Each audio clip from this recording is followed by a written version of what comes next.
நண்பர்களே, இன்று நாம் பார்க்க போவது எறும்பும் யானையும் கதை.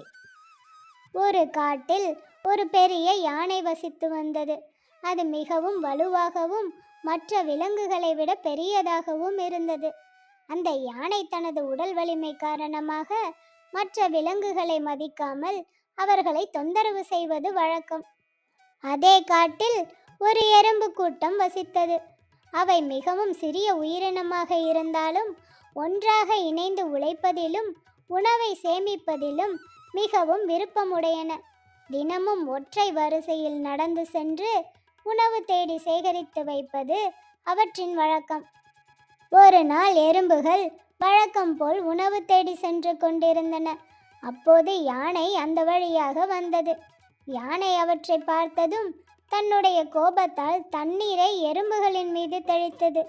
சிறிய எறும்புகள் தண்ணீரால் நனைந்து அவை அனைத்தும் குழம்பி விழுந்து திக்குமுக்காடின.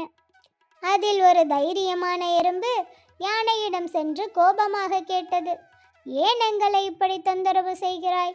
நாங்கள் உனக்கு எந்த தீங்கும் செய்யவில்லை. தயவு செய்து மற்ற உயிர்களை வருத்தாதே என்றது. ஆனால் யானை அந்த எறும்பை பார்த்து அவமதித்தது. நீயா என்னிடம் பேசுகிறாய்? நீ என்னை பயமுறுத்தப் போகிறாயா? உன் வாயை கொஞ்சம் மூடு, இல்லை என்றால் உன் கூட்டத்தையே என் காலால் மிதித்து விடுவேன் என்று மிரட்டியது. எறும்பு மிகவும் கோபமாகி யானைக்கு ஒரு நல்ல பாடம் புகட்ட முடிவு செய்தது. அடுத்த நாள் யானை ஒரு பெரிய மரத்தடியில் தூங்கிக் கொண்டிருந்தது. எறும்பு யானையின் தும்பிக்கையில் மெதுவாக ஏறி அதனுள்ளே நுழைந்தது. யானை அதை கவனிக்கவே இல்லை. ஆனால் எறும்பு தும்பிக்கையின் உள்ளே சென்று கடிக்கத் தொடங்கியது. ஐயோ அம்மா, என்னால் முடியவில்லை என்று யானை வேதனைப்பட்டு அலறியது. யானை தன் தும்பிக்கையை ஆட்டி பார்த்தது, தண்ணீரை தெளித்து பார்த்தது, மணலை எல்லாம் உருட்டியும் பார்த்தது. ஆனால் எறும்பு என்னவோ கடிப்பதை நிறுத்தவில்லை. யானை மிகுந்த வலியால் துடித்தது. அதனால் எறும்பை வெளியேற்ற முடியவில்லை.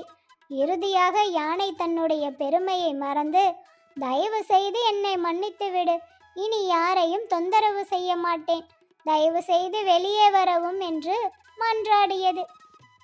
எறும்பு யானையை பரிதாபமாக பார்த்து, நீ இனி மற்ற உயிர்களுக்கு தொந்தரவு செய்ய மாட்டாய் என்றால் மட்டுமே நான் வெளியே வருவேன் என்றது. யானை உண்மையாகவே வாக்கு தந்தது. அதன் பிறகு எறும்பு யானையின் தும்பிக்கையிலிருந்து வெளியேறியது. யானை மிகவும் வெட்கப்பட்டு, மன்னித்துவிடு நண்பா, இனிமேல் நான் எந்த உயிரையும் தொந்தரவு செய்ய மாட்டேன். நான் வலுவாக இருப்பதால் பிறரை துன்புறுத்துவது தவறென்று புரிந்து கொண்டேன் என்று கூறியது.